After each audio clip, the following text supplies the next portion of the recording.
예, 인사드리겠습니다. 김재명입니다. 제가 2019년, 20년부터 지금까지 해마다 거의 한 번 정도는 팔레스타인, 이스라엘을 갔다 왔습니다. 그래서 그동안에 여러 긴 이야기들을 제가 짧게만 말씀을 드리면, 팔레스타인은 우리 피 속에 역사적으로 남아있는 일제히 35년 수탈과 억압, 같은 역사의 경험과 또 감정과 이런 것이 팔레스타인 사람들이 우리가 충분히 이를테면 이웃나라 일본 사람보다는 훨씬 더 잘 이해할 수 있는 그런 역사적인 환경 속에 우리가 있기 때문에 자연스럽게 팔레스타인 문제에 관심을 갖게 되는 것이구나, 이런 생각을 해왔습니다. 자, 일단 제가 준비한 PPT, 주어진 시간이 짧기 때문에 제가 좀 속도 있게 좀 짧게 넘어가겠습니다. 예. 여기 좀 사진에 보시면 왼쪽에 흑백 사진은 이스라엘 사람들이 해마다 5월 14일이면 이제 우리로 치면 8.15 같은 독립기념일에 대규모 행사를 하는 그런 모습이고요.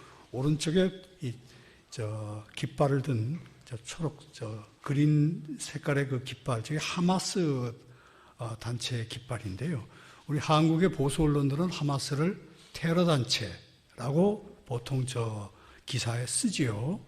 근데 일제시대 때 만주에서 독립운동 항일 운동가들을 일본 사람들은 마적, 비적 이런 식으로 비하했듯이 지금 전 세계 언론의 주류 언론은 하마스를 테러단체, 일종의 범죄단체처럼 여기지만 팔레스타인의 다수 사람들은 굳건한 투쟁의지를 가진 독립운동단체다, 이렇게 사람들이 하마스를 평가를 하고 있습니다. 그래서 팔레스타인 내부에 많은 다수의 사람들이 생각하는 하마스와 세계인들이 아는 하마스는 굉장히 괴리가 있다는 그렇게 얘기할 수 있겠죠.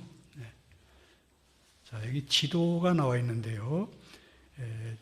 좀 색깔이 진한 곳이 서안지구, 흔히 웨스트뱅크라고 하는 지역이고, 왼쪽에 가자지구, 지중해변에 있는 작은 직사각형 모양의 인구 밀도로 보면 가자지구의 인구 밀도는 세계적인 수준입니다. 저희가 사막형 불모지대인데, 저게 200만 가까운 사람들, 200만 정도의 사람들이 몰려 살고 있기 때문에 굉장히 그리고 가자지구 사람들은 또 이렇게 얘기를 합니다. 우리는 울타리가 없는 감옥에서 삽니다.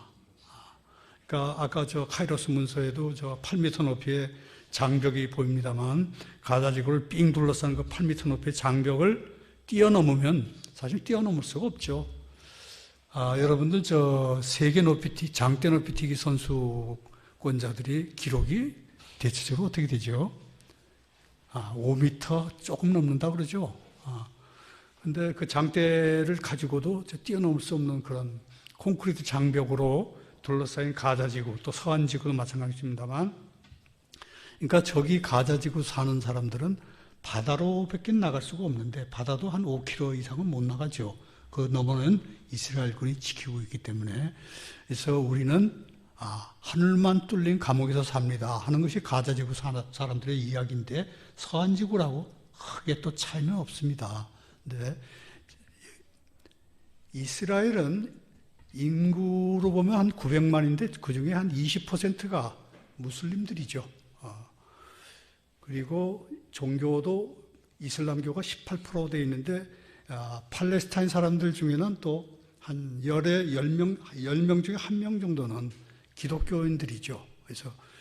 그래서 이제 원래는 인구 비율은 21%인데 종교로 보면 18%라는 나머지 또 다른 종교 또는 물론 무종교도 있겠습니다만은, 근데 면적을 보면 22,000, 사실 굉장히 작은 면적이죠.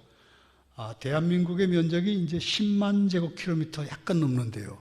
남한의 한 5분의 1, 한반도로 보면 더 작죠. 10분의 1도 안 되죠.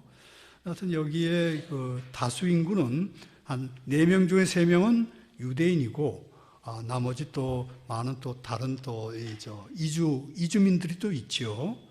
자, 이 팔레스타인을 보시면 면적이 더 작죠. 이스라엘의 그저 한 3분의 1도 안 되는 그런 좁은 면적에 인구는 상당히 많이 있죠. 510만 명인데 저기서 서한지구 300만, 가자지구 200만. 근데 그 중에 300만 속에 서한지구에 밑에 보시면 유대인 정착민이 한 60만 이상 또 저 속에 인구에 포함되어 있습니다. 그럼 저 66만을 510만에서 빼면은 한 350만 정도인데 그 350만의 팔레스타인 원주민이 왼쪽에 있는 이스라엘의 아랍계 190만을 더하면은 한 540만, 550만. 그럼 저기 유대인 머리 숫자보다는 일단 머릿수에서는 거의 1대1이지만 지금은 유대인 숫자가 예전엔 사실은 소수자였는데 지금은 팔레스타인 사람들이 지금 머릿수에서 약간 밀리는 그런 모습이죠. 자, 우리가 팔레스타인 사람들을 그 지역을 얘기할 때 눈물의 땅. 제가 쓴 책도 책 제목이 눈물의 땅 팔레스타인입니다. 왜 눈물의 땅인가 할 때 한번 보시죠. 죄송합니다. 잘못 눌렀네요.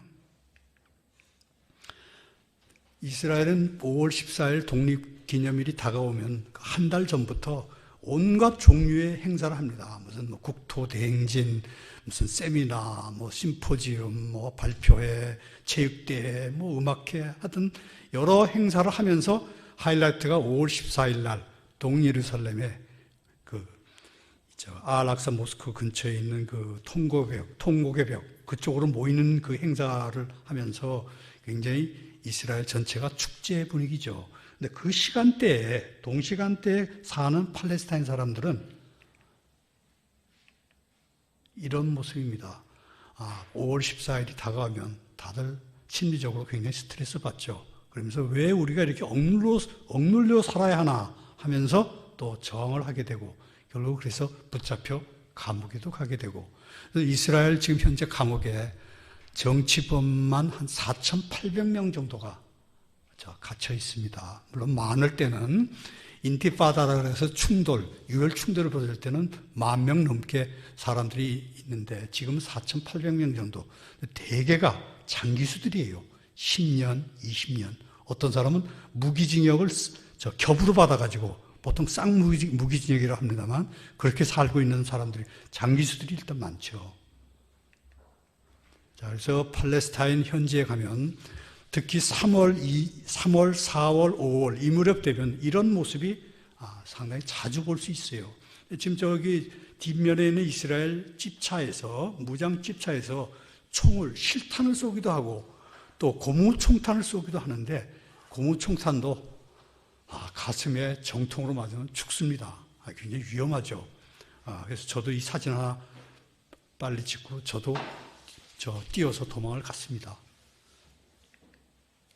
자, 그리고 고무총탄에 지금 실려온 사람이 고무총탄에 맞은 사람이에요.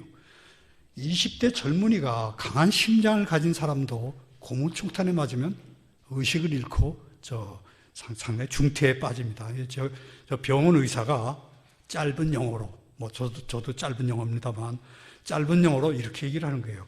이곳 사람들이 겪는 비참한 현실을 바깥 세계에 제대로 알려달라. 팔레스타인의 피억압자로서의 팔레스타인 사람들이 느끼는 어떤 세계 언론이라는 우리는 잊혀진 존재, 갇혀진 존재, 그리고 오해받는 존재. 팔레스타인 사람들이 다 테러리스트인가? 이런 생각들을 많은 사람들이 오해를 하죠. 저 의사도 제가 이 사진을 하나 찍을 때 그렇게 저한테 얘기를 했습니다. 자, 그래서 팔레스타인에 사망자들이 생겨날 때마다 저렇게 우리처럼 예복을 입고 정중하게 장례를 모양 있게 치르지는 못하죠. 워낙 사망자들이 많이 생기니까 일상복을 입고 저렇게 장례를 치르는데요. 장례식장에 나타난 저 어린 아이의 울부짖는 모습을 보면 저 아이가 크면 나는 팔레스타인 전사가 돼서 싸우다 죽겠다. 이런 생각들을 많이 하지요. 그리고 이건 가자 지구에 갔을 때 제가 찍은 사진인데요. 이스라엘이 공습을 하고 폭격을 하고 하면서 팔레스타인 사람들의 주거 지역을 저렇게 파괴한 모습인데요. 이른바 평화적 생존권. 우리가 인간이면 평화롭게 살 수 있는, 생존해갈 수 있는 권리, 평화적 생존권을 파괴하는 그런 모습의 한 모습, 사진이죠.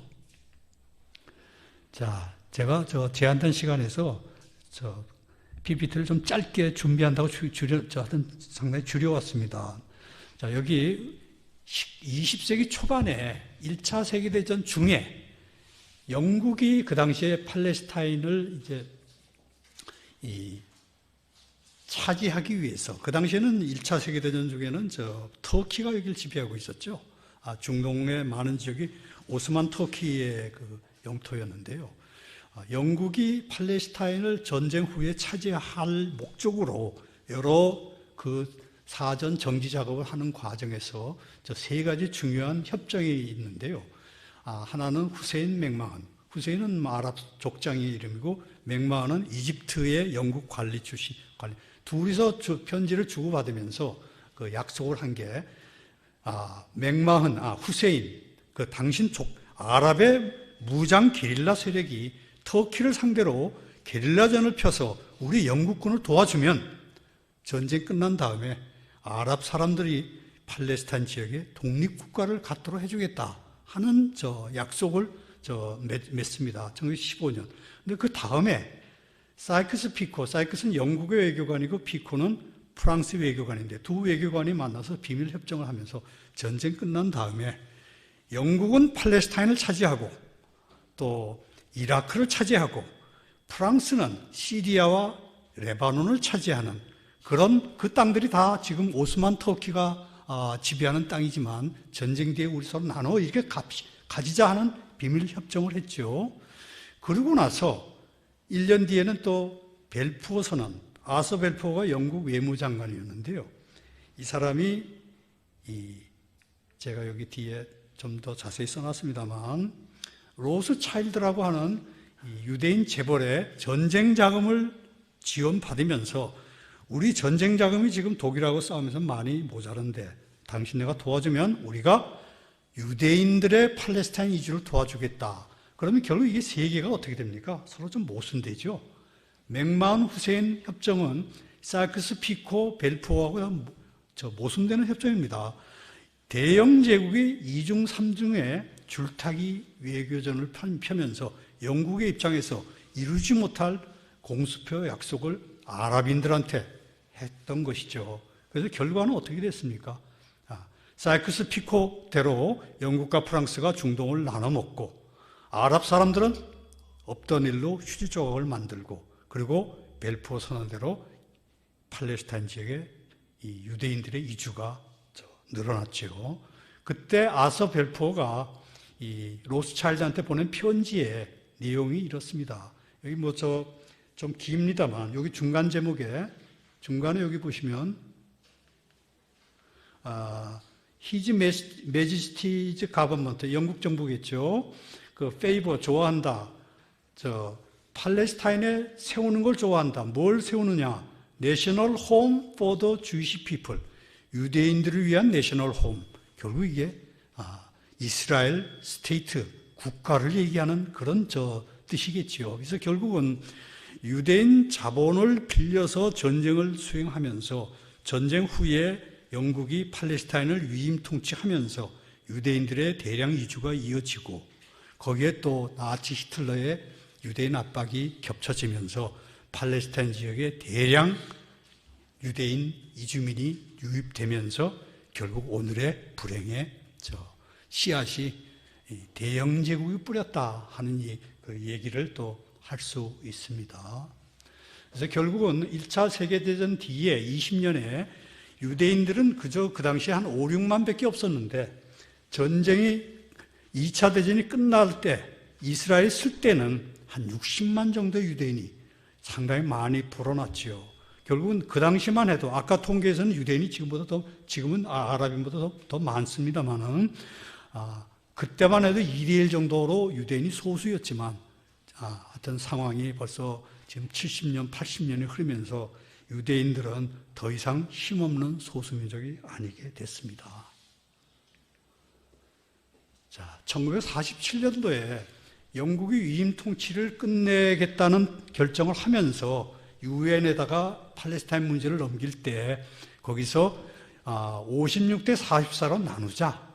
저 노란 거는 이스라엘 쪽에 주고, 팔레스타인 쪽에 주고, 아랍 쪽에 주고, 흰 거는 이스라엘이 갖는. 근데 유대인 인구가 사실 2대1로 적었는데도 땅은 56을 줬어요. 물론 저 밑에 저 남쪽에 네게브 사막, 불모지대가 많이 포함되어 있긴 합니다만, 그래서 양쪽에 사실은 불만이었죠. 유대인들은 44가 아니고 더 가져야 되겠다는 생각을 했을 테고, 현지 원주민들은 우리가 인구도 많은데 왜 44냐?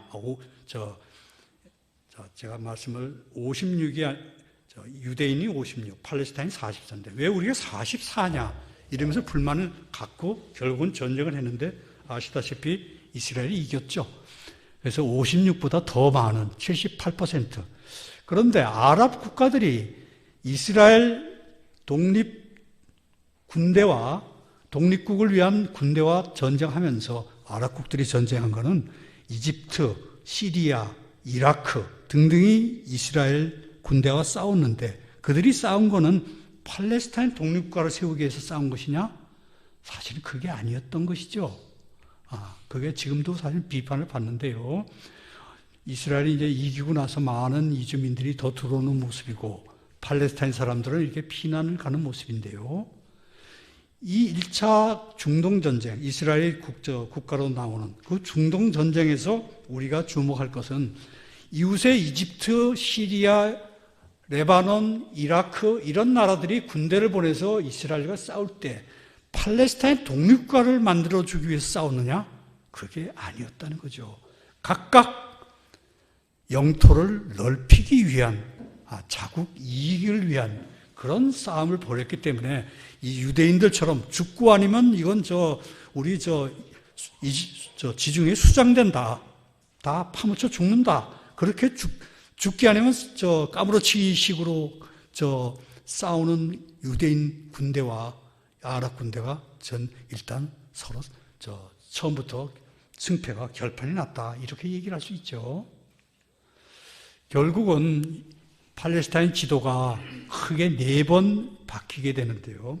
맨 첫 번째 거는 1920년대에 유대인들이 아서 벨포 영국 외무장관의 도움을 받아서 대량 이주가 일어날 때 흰 점들, 아랍의 대토지 부재지주 땅을 헐값에 사들여서 유대인 정착촌을 세운 것이 하얀 점들이고요. 맨 왼쪽 사진.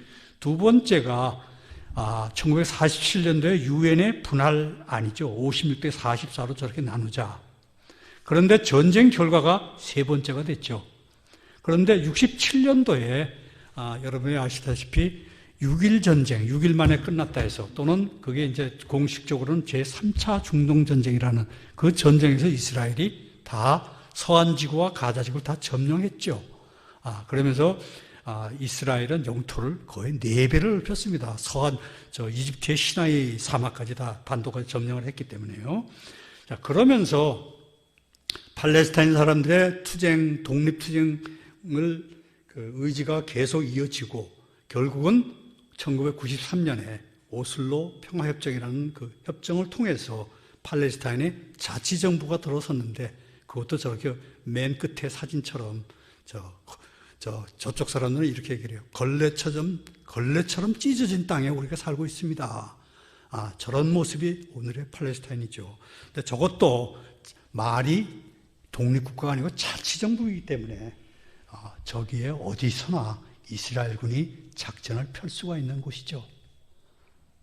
자, 오슬로 평화협정이라는 게 팔레스타인 사람들이 엄청난 정을 하면서 결국은 얻어낸 하나의 성과물인데요. 절반의 승리죠. 절반의 독립국가가 아니고 자치정부이기 때문에.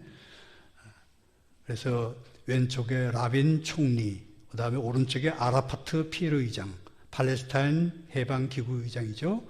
그리고 클린턴 대통령이 워싱턴에서 오슬로 평화협정을 조인하는 행사를 가졌는데요. 이때 사실 클린턴은 마지막에 얼굴마담으로 나온 사람이고, 오슬로의 노르웨이 외교관들이 굉장히 노력을 했죠. 중립적으로. 그러나 이 오슬로 평화협정에 대해서 이스라엘의 강경파들은 왜 저 더러운 아랍인들한테 우리 야훼가 약속한 땅을 주느냐 하고 반대를 했죠. 그리고 또 팔레스타인의 강경파인 하마스도 자치를 얻기 위해서 우리가 지금까지 싸운 것이냐, 이러면서 또 그 오슬로 평화협정을 비판을 했죠. 자, 그 협정으로 세계적인 찬사를 물론 받았습니다. 그래서 노벨 평화상도 받았고요. 정식 명칭은 잠정적인 팔레스타인 자치 원칙 선언. 저 제목 자체가 사실은 팔레스타인 사람들이 불만을 가졌죠. 잠정적인, 임시라는 거죠. 그리고 독립이 아니고 자치고. 하여튼 이 선언에 꿰뚫는 정신은 땅과 평화를 나눠 갖는다. 이스라엘이 원하는 평화를 주고 팔레스타인이 원하는 땅을 갖는다 하는 것이죠. 땅과 평화를 서로 나눠 갖자. 그래서 양쪽의 극단 이 강경파들의 그 어떤 독식주의를 물리치고 상대를 존중하자, 인정하자 하는 그런 평화 공존의 그런 모습이죠. 나름대로 의미는 있습니다. 그런데 팔레스타인을 다스리고 있는 현재의 이스라엘 집권 세력을 포함한 이스라엘의 강경파들은 이렇게 얘기하죠. 무효다. 이건 다 우리 땅이다. 이스라엘의 장기 집권한 베냐민 네타냐후의 생각도 바로 이거와 같습니다. 말은 수사적으로 정치인답게 무슨 존중한다, 인권 지켜야 한다, 뭐 이렇게 얘기를 하지만 마음속에는 이건 다 우리 거야. 이런 생각을 하죠. 자, 지금까지 많은 사람들이 죽었습니다. 그걸 잠깐 표로 잠깐 보시면요. 여기 1차 인티파다라고 되어 있는 거는 여러분이 아시다시피 1987년부터 오슬로 평화협정이 있던 1993년까지 6년 동안 많은 사람들이 죽고 다쳤죠. 그때 사망자가 팔레스타인은 한 1,100명 정도고 이스라엘은 한 90명. 사망자 비율로 보면 너무 큰 차이가 나죠. 이때는 팔레스타인이 무장을 안 하고 짱돌, 몽둥이 이걸 가지고 싸웠어요. 석기시대 무기로 싸웠다고 보면 됩니다. 그런데 팔레스타인 자치정부가 들어선 뒤에 일어난 2차 인티파다. 2000년부터 한 2005년, 6년 이 정도까지인데요. 이때는 팔레스타인의 자치정부가 들어서 있고 보안군이 무장을 했죠. 그리고 하마스도 무장을 하고 이러면서 이스라엘 사람이 한 1,000명 정도 죽었지만 팔레스타인 사람들은 또 그보다 훨씬 더 많이 죽었습니다. 그래서 1차 인티파다가 벌어진 87년부터 작년 말까지 2022년까지를 총 사망자를 모으면 한 1만 4천 명, 최소입니다. 거기서 사망자 비율을 보면 7.4대 1로 똑같은 목숨인데 목숨 값은 또 차이가 나더라. 이렇게 얘기를 할 수 있죠. 근데 현재는 인티파다가 끝난 지 제법 또 되고 지금은 그나마 다행스럽게 사망자가 그나마 적습니다. 여기 최근 통계를 잡은 걸 잠깐 보시면요. 오른쪽에 보시면 막대 그래프가 쭉 있는데 하나가 불 쏘고 올라와 있는 거 있죠. 이게 2014년도에 이스라엘 군이 가자 지구를 침공했을 때 그때 한 2,000명 정도 사람들이 죽었습니다. 그리고 막대 그래프의 또 맨 왼쪽에 보면 두 개가 또 서 있죠. 여기 지금 이게 지금 빨간 불이 안 들어오네요. 저기 맨 상단의 오른쪽에 동그라미가 하나 있고 그 밑에 있는 막대 그래프를 지금 말씀드립니다. 가운데 있는 막대 그래프. 그 막대 그래프의 가운데가 불쑥 올라 있는 게 2014년. 그다음에 왼쪽에 두 개의 막대 그래프가 있는 건 2008년 12월부터 2009년 1월 사이에 한 달 정도 남짓한 기간에 또 한 2,000명 정도의 사람들이 죽었습니다. 근데 최근에는 다행스럽게도 2014년 이후에 지금 한 거의 10년 동안 해마다 한 200명, 300명, 그나마 팔레스타인 사람들이 적게 지금 죽고 다친다 이렇게 얘기할 수 있는데요. 그래서 하여튼 그동안의 숫자를 보면 앞서 제가 보여드린 그 사망자 숫자보다는 훨씬 더 하여튼 다행스럽지만 하여튼 숫자가 줄어들었습니다. 근데 대부분의 사망자는 팔레스타인 사람들이다. 압도적으로 많다. 이렇게 얘기할 수 있죠. 자, 현재 지금 팔레스타인 상황을 보면 아까 제가 조금 비속어로 썼습니다만 팔레스타인 사람들이 하는 말이 걸레처럼 찢어진 땅에 우리가 살고 있다. 지금 이 모습이에요. 이 팔레스타인 자치정부가 이스라엘과 1995년에 맺은 협약에 따라서 이렇게 지금 A 지역은 팔레스타인 자치정부가 다스리는 구역이고요. B 지역은 팔레스타인과 이스라엘이 공동으로 다스리는 지역이고 C 지역은 이스라엘이 예전처럼 통치하는 지역입니다. 그럼 C 지역에 문제의 유대인 정착민들이 많이 살고 있죠. 지금 40, 20이라 해놨지만 가장 최근 통계는 43만, 23만. 그래서 합쳐서 한 66만 정도의 유대인 정착민들이 들어와 있는데요. 자, 저 밑에 빨간 글씨로 실제 상황은 어떨까? 실제는 A 지역, 팔레스타인 자치정부가 다스리는 저 지역도 이스라엘군이 언제 필요하면 탱크를 몰고 무장 집차를 몰고 팔레스타인 A 지역으로 마음대로 드나들고 B 지역도 물론 마찬가지입니다만 문제는 저 왼쪽에 있는 가자 지구, 저기는 하마스 지역, 하마스, 팔레스타인 강경파 무장 정치 조직인 하마스가 일종의 해방구로 다스리는 조직입니다. 그러니까 팔레스타인 자치정부의 힘이 가자 지구는 있긴 있지만, 조직은 있지만 힘은 못 쓰고 하마스가 사실상 가자 지구를 통치하고 있다. 이렇게 얘기할 수 있죠. 자, 근데 실제 상황은 어떻겠습니까? 아까 말씀드린 대로 이스라엘이 어디든지 갈 수 있다는 거죠. 이스라엘 군이. 그래서 여기 이런 안내판이 있는데요. 여기 보면 맨 위에 히브리어로 써 있고 밑에 중간에 아랍어, 밑에 영어. 영어에 한번 보세요. Palestinian Authority Territory, Area A. Area A라는 건 팔레스타인 자치정부의 행정구역이죠. 근데 그 앞에 Entry for Israeli. 근데 앞에 뭐가 지워져 있죠? No. 이스라엘 사람 못 들어간다고 했는데 no를 지어놨어요. 그리고 Entry Legal by Israel Law. 이스라엘 법으로 들어가는 건 legal. 인데 사실 그 앞에 IL이 또 지워져 있죠. 이게 팔레스타인의 현재 모습이에요. 이스라엘 군이 필요하면 언제든 테러리스트를 잡겠다는 명분으로 이 팔레스타인 자치정부 지역을 휘젓고 다닌다는 거죠.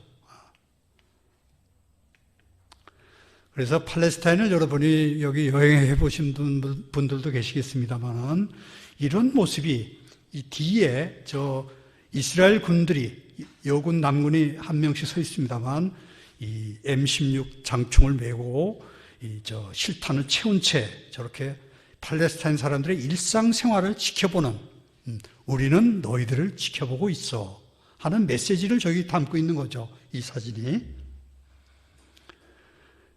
그리고 시장통에도 저런 이스라엘 군들이 있습니다. 제가 이 사진 하나 찍고 이스라엘 군한테 곤목으로 맞을 뻔했어요. 외국 기자라 하더라도 저기서는 팔레스타인 사람들하고 똑같이 이스라엘 눈치를 봐야 합니다. 제가 팔레스타인 사람인데 저런 사진을 찍었다? 감옥에 일단 가서 좀 고생을 좀 해야 되겠죠. 자, 그리고 2000년 전에 예수님이 살아계실 때 이 문을 또 드나드셨죠. 다마스쿠스 문. 동예루살렘의 그 성곽에 문이 큰 게 4개가 이제 동서남북으로 있는데요. 북쪽에 있는 문이 다마스쿠스 문. 맑은 날이 좋은 날은 멀리 다마스쿠스, 시리아 다마스쿠스가 보인다. 물론 보이진 않죠. 보일 정도다 하는 그런 이름이 다마스쿠스 문이에요. 그 문 위에 이스라엘 군이 2명이 서 있어요. 예수님이 저 문을 드나드실 때도 어땠겠습니까? 저 문에 파수꾼으로 로마 병사가 있었죠. 지금 2000년 전이나 지금이나 외세가 원주민을 억압하는 그 모습은 똑같더라. 이렇게 볼 수 있는 거죠. 제가 또 이 사진 찍고 나서 또 한 번 곤봉으로 맞을 뻔했어요. 밑에 있는 이스라엘 군이. 그리고 동예루살렘의 언덕 위에서 찍은 사진인데요. 8m 높이의 장벽이 팔레스타인 공동체를 저렇게 완전히 나눠놨습니다. 그럼 이쪽 지역에 오른쪽에 사는 소년이 왼쪽에 사는 소녀를 만나기가 어렵게 됐죠. 그리고 농사를 짓기가 올리브나 레몬 농사를 짓기가 일단 그 밭으로 가는 이 접근로가 또 장벽이 막고 있는 거죠. 그러니까 일상적으로 팔레스타인 사람들이 누려야 할 평화적 생존권이 위협받고 있다. 이렇게 볼 수 있는 거죠. 2002년도에 이걸 지을 때 가서 찍은 사진인데요. 어린아이들이 이 장벽이 지닌 의미를 사실은 잘 모르겠죠. 이 장벽이 나의 앞으로의 삶을 엉망으로 만들 거야. 이런 생각을 사실은 하지 못하겠지만 그래도 그들 나름으로 이 벽이 밉다는 얘기를 저한테 하더만요. 그런데 제가 여기서 공사 중에 만난 사람들을 봤어요. 저기 노란 헬멧을 쓴 사람들이 유대인이 아니더만요. 누구겠습니까? 팔레스타인 사람들이에요.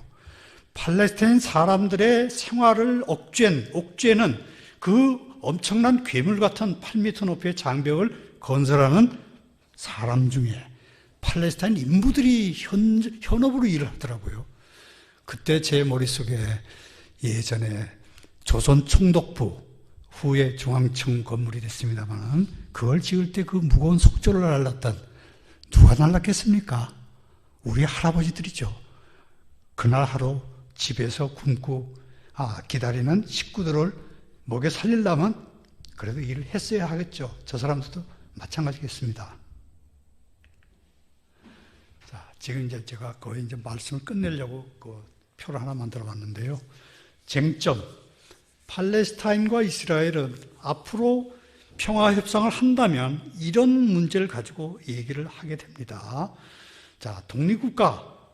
우리가 민족 자결 원칙에 따라서 당연히 우린 독립할 수 있어. 실제로 선포도 팔레스타인이 사실 여러 번 했어요. 근데 하나만 합니다. 독립국가로 인정을 받으려면 누구의 또 인정을 받아야 됩니까? 강대국들의 인정을 받아야죠. 미국, 그리고 또 UN. 그러나 팔레스타인은 독립국가라고 선언을 하고 아랍 국가들한테는 인정을 받고 아랍연맹의 정회원국이 됐지만 국제사회의 정식 국가로 독립을 아직 인정을 못 받는 것은 뒤에 강력한 이스라엘의 동맹국가인 미국이 또 있기 때문이죠. 그리고 또 국경선을 어떻게 그을 거냐. 1967년도에 6.1 전쟁 그 무렵에 그 국경선으로 돌아가야 하는데 유엔에서도 그때 전쟁이 끝났을 때 안보리의 결의안으로 이스라엘군 철수를 결의를 했는데 그때 미국은 반대 안 했습니다. 워낙 이스라엘의 영토를 크게 4배나 넓히고 아랍 국가들로부터 원성을 많이 받았기 때문에 미국은 눈치상 그 결의안을 반대하지 못했어요. 자, 하여튼 안보리 결의안 이사이는 지금도 팔레스타인 쪽에서 주장하는 하나의 국제법이죠. 그리고 또 문제는 동예루살렘 누가 차지할 건가? 팔레스타인 사람들은 언젠가 우리 독립국가 들어서면 대안을 어디 딴 데 찾을 수가 없어. 수도는 동예루살렘이어야죠. 그러나 이스라엘 유대인들은 나눌 수 없다. 이렇게 얘기를 하죠. 이스라엘 전체, 예루살렘 전체가 유대인 것이다. 또 난민의 숫자가 유엔이 얘기하는 숫자, 팔레스타인 쪽에 얘기하는 숫자, 이스라엘 얘기하는 숫자 다 다릅니다만 하여튼 난민들이 돌아오면 돌아갈 권리가 있다 하는 것이 팔레스타인 쪽의 얘기인데 이스라엘 쪽은 좀 어렵네. 현실을 인정을 해야지. 이렇게 얘기하죠. 그러나 하는 말이 보상은 검토할 수 있어. 일본 사람들이 우리 한국에 강제 동원된 사람들을 늘 하는 얘기로 그냥 시간 끌기로 하는 얘기처럼 이스라엘이 하는 얘기가 저런 얘기죠. 또 유대인 정착촌 철거 문제, 이 굉장히 지금도 팔레스타인과 이스라엘 사이에 뜨거운 감자처럼 남아있는 문제죠. 자, 그 하나하나 제가 짧게 살펴보겠습니다. 팔레스타인이 독립국가 들어서는 것은 이스라엘의 온건파들은 협상을 통해서 해줄 수 있다. 협상. 일방적인 건 안 돼. 협상이야. 그러나 강경파들은 협상이고 뭐고 없는 거야. 그건 말도 꺼내지 마 하는 것이 이스라엘의 강경파의 얘기죠. 여튼 이 부분은 참 어려운 얘기인데요. 그래서 팔레스타인 사람들은 독립국가를 세우기 위해서 또 팔레스타인에 대한 이스라엘의 그 군사적 억압과 인권 침해에 대해서 많은 또 시위를 하죠. 그리고 보안장벽, 이건 이스라엘 쪽에서 얘기고요. 팔레스타인 테러리스트가 넘어오는 걸 막기 위해서 보안장벽. 그러나 팔레스타인 사람들은 우리는 1990년대 초반에 남아프리카를 휘감았던 흑백 분리 정책, 여러분이 아시다시피 아파르테헤이트가 현재 진행형으로 살아있는 증거로 보이는 것이 바로 이 분리장벽이다 하는 거죠. 그래서 이 길이가 한 500km인데 원래는 700km를 720km를 세우려고 했는데 국제사회가 엄청난 반대를 했죠. 우리 한국의 평화운동가들도 거기에 대해서 비판 집회를 많이 열었고요. 그래서 지금 500km에서 지금 멈춰 있습니다만은 하여튼 이 문제가 앞으로 팔레스타인 독립국가 세워질 때 저걸 어떻게 할 것인가? 이스라엘의 생각은 그렇죠. 팔레스타인 영토 안으로 파고든 분리장벽대로 국경선을 하겠다는 거죠. 자, 그래서 그 국경선이 그린라인이라 그러는데 그걸 넘어서 세우는 거는 결국은 팔레스타인의 독립국가를 찌그러뜨리겠다 하는 거죠. 자, 동예루살렘도 앞서 제가 말씀드린 대로 이스라엘은 나눌 수 없는 것이다. 이렇게 얘기를 하죠. 이게 예루살렘이 평화의 도시여야 하는데 지금 안타깝게도 분쟁의 도시가 됐습니다. 자, 무장한 이스라엘 군인이 기도하면서 평화를 기도할지 좀 궁금한 그런 사진이에요. 제가 이 사진 하나 찍고 또 한 번 얻어맞을 뻔했습니다. 예. 자, 누구 땅인가? 나눌 수 없다는 거고 대안이 없다. 이게 가장 팽팽하게 맞서는 거죠. 그런데 제가 시몬 페레스를 2000년도에 인터뷰를 한번 했었어요. 이때는 김대중 대통령께서 노벨 평화상을 받았다고 확정이 됐을 그 무렵이에요. 수상까지는 아직 안 했고 받았다는 소식이 났을 때 마침 제가 예루살렘에 있었어요. 그래서 이 사람한테 인터뷰 신청을 했는데 하여튼 그때는 이 사람이 장관이었어요. 전 총리였지만 그때는 장관이었는데 인터뷰를 하면서 저한테 그때는 주제가 평화였으니까 나눌 수 없는 도시다라는 말은 저 사람은 안 했어요. 협상을 통해서 잘 해결해야지 하는 원론적인 수준의 얘기였습니다. 근데 저 사람이 나중에 2016년에 돌아가셨는데 돌아가시기 전에는 또 어떤 얘기를 제가 또 듣느냐 하면 예루살렘은 나눌 수 없는 도시다. 이렇게 저 사람이 여러 인터뷰 매체에서 또 그런 얘기를 하고 또 이런 자리에 어떤 연설하는 스피치하는 자리에서 그런 얘기를 하도 많죠. 그래서 왜 2000년도에는 생각하고 지금하고 저렇게 달라졌을까? 나이 먹으면 저렇게 보수적으로 강고해지는 걸까? 하여튼 뭐 그런 생각이 들었습니다. 이제 거꾸로 했네요.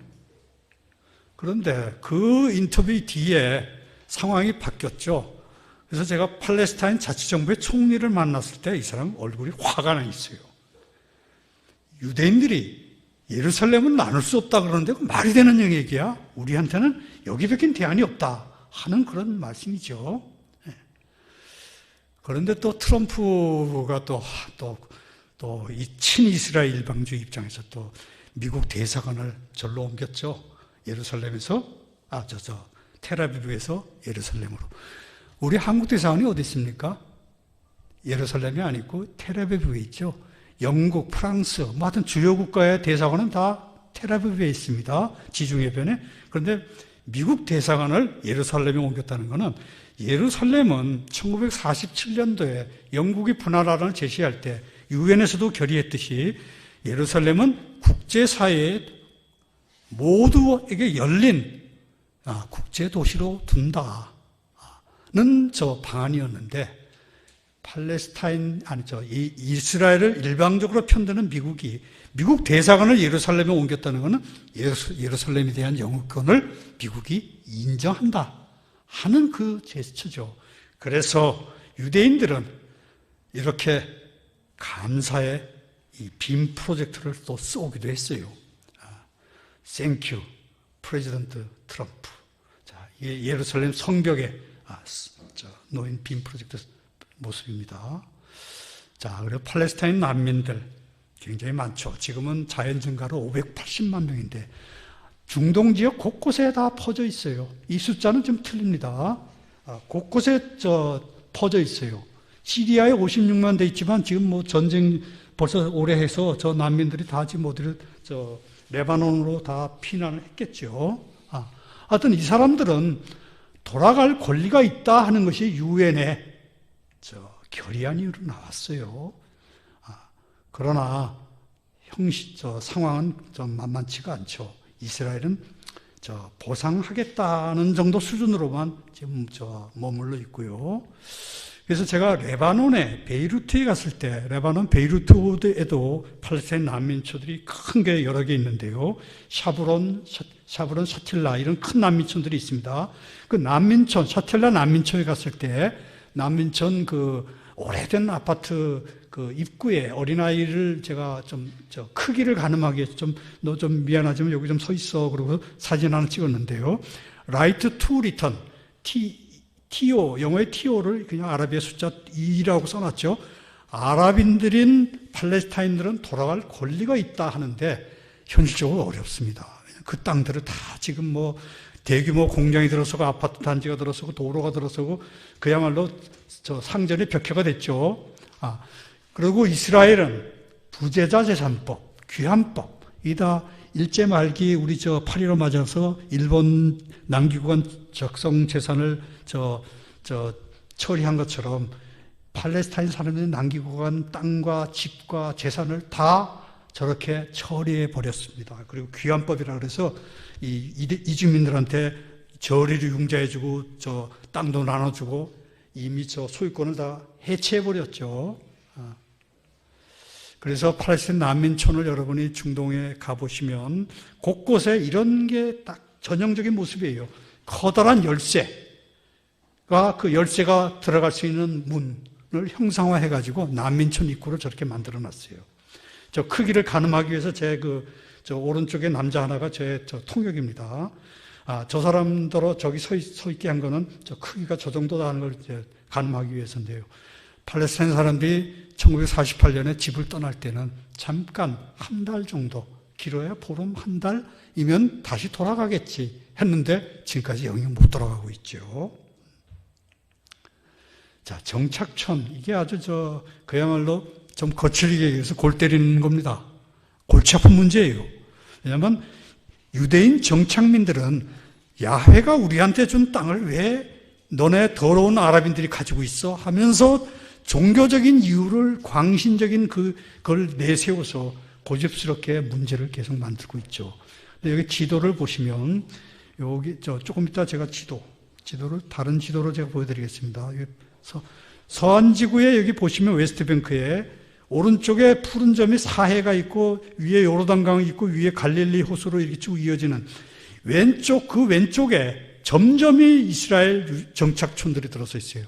팔레스타인 시간이 죄송합니다. 빨리 끝내겠습니다. 점점이 유대인들이 차지하고 있죠. 근데 유대인들은 못 나간다 합니다. 우리가 야훼로부터 받은 땅이야. 이 사람들을 제가 찍을 때 이 사람들은 저 사진의 의도를 모르고 웃으면서 저한테 웃고 있습니다만 저 남자의 어깨에 총을 메고 있죠. 준 군사 집단이에요. 합법적으로 총을 메고 바깥에 다닐 수 있습니다. 자, 그래서 못 나간다는 것이고, 여기 보시면 동예루살렘이라고 가운데 지도가 있죠. 위아래 동서남북으로 서쪽에 서예루살렘 빼고는 다 저 유대인 정착촌들이 들어서 있어요. 우리 지금 서울에 양주, 하남, 과천, 의정부 다 정착촌들이 대규모로 들어서 있는 건, 대규모 정착촌을 저가 의도적으로 세운 거는 독립국가 동예루살렘을 독립국가 팔레스타인의 수도로 동예루살렘을 잡아봐야 다 헛거야 하는 그 메시지가 저기 들어있는 거죠. 그래서 제가 갈 때마다 없던 스카이라인이 바뀌는 저런 대규모 정착촌, 제가 동예루살렘에서 찍은 사진입니다. 그래서 저런 비판 시위들이 있고, 또 이스라엘의 평화운동가들이 얼굴이 다 깨끗해 보이죠? 양심적으로 보이죠? 이스라엘의 평화운동가들이 또 팔레스타인 사람들하고 같이 시위를 하는 그런 모습입니다. 그래서 이제 거의 끝났습니다. 중동 평화를 이루기 위해서는 세 가지. 미국이 바뀌어야죠. 이스라엘만 편을 드는 게 아니라 중립적으로 정책을 펴야 되고, 그리고 하마스도 또 인정을 해줘야 되고요. 평화회담에 하마스를 불러서 같이 얘기를 해야죠. 그게 기본이겠고요. 그러나 미국의 언론은 이스라엘군이 잘못하면 에러, 팔레스타인 사람이 이스라엘 사람 죽으면 T자가 하나 더 붙고 테러, 이게 미국의 언론의 보도 태도죠. 그리고 세계 언론의 또 보도 경향이기도 합니다. 그래서 제가 하마스 지도자하고 인터뷰한 사진인데요. 하여튼 이 사람은 우리 저항이 이스라엘이 테러라 그러는데, 이스라엘이 우리 팔레스타인 민중에 대한 국가 테러에 맞선 밸런스 오브 테러다, 이런 얘기를 하더군요. 자, 이건 하마스의 장례식이고요.